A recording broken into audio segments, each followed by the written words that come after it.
Balita mula sa Japan, iniimbestigahan na para sa murder ang dalawang Pinoy na nakadetain sa Tokyo para sa pag-abandono umano sa mga bangkay ng mag-asawang Japanese noong Enero. Ayon kay Foreign Affairs Undersecretary Eduardo de Vega, ibang krimen ng murder sa pag-iiwan sa mga bangkay. Malalaman daw sa mga susunod na linggo kung anong reklamo ang isasampa. Nakikipag-ugnayan daw na sila sa mga otoridad at tinutulungan ang dalawang Pilipino.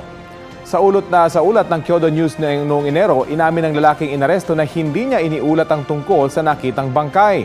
Ang babae naman na inaresto matapos makita sa CCTV sa lugar na mag-asawang Japanese, iginit na wala siyang alam sa naturang insidente. Kapuso, alamin ang maiinit na balita. Bisitahin at mag-subscribe sa GMA Integrated News sa YouTube. Sa mga kapuso abroad, samahan niyo kami sa GMA Pinoy TV at sa www.gmanews.tv.